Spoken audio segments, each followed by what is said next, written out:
আসলে চায়নাদের বাসার আশেপাশে আমরা থাকি, তো দেখেন চায়না একটা বাচ্চাকে কিভাবে ড্রাইভ শিখাইতেছে পরিবার সহ। ওই যে চায়নাদের বাসা।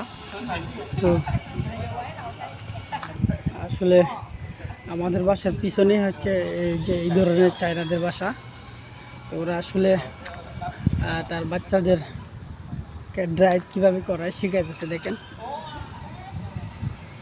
ছোট বাচ্চারা কিভাবে ড্রাইভ করতেছে। আসলে এত ছোট বাচ্চা, তো দেখেন সকল আত্মীয় স্বজনরা কিন্তু ওরা শিখানো হইতেছে যে কীভাবে ড্রাইভ হবে। উনি হচ্ছে বাচ্চার মা, আমি ভিডিও করতেছি ওই পাশ দিয়ে। দেখেন বাচ্চাটা কত সুন্দর।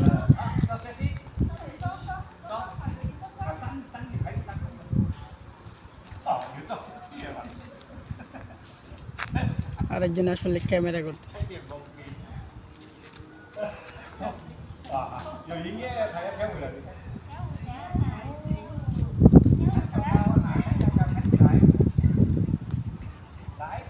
আসলে এই জন্য চায়নারা পৃথিবীর সবচেয়ে বুদ্ধিমান। আসলে ওরা এত সুন্দর করে বাচ্চাদের ট্রেনিং দেওয়া হইতেছে। দেখেন এটা কিন্তু একটা প্রাইভেট কারের মতো দেখতে।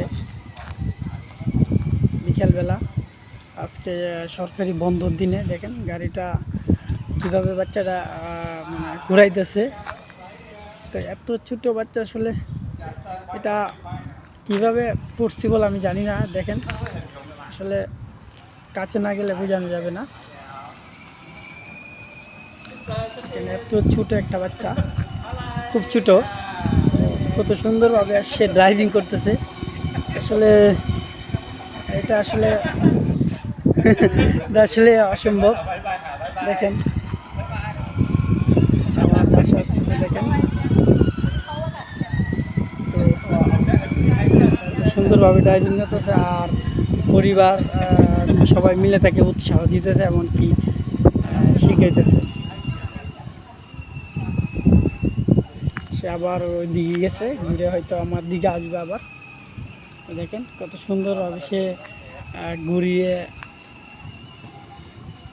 ড্রাইভ করতেছে।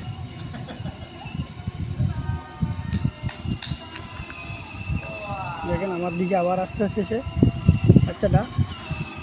Bye bye. খুব সুন্দর। তো এরকমভাবে কিন্তু আসলে এত ছোট একটা বাচ্চাকে কত সুন্দরভাবে ট্রেনিং দেখায়। এই জন্য চায়নাদের পৃথিবীর সবচেয়ে বুদ্ধিমান দেশ বলা হয়।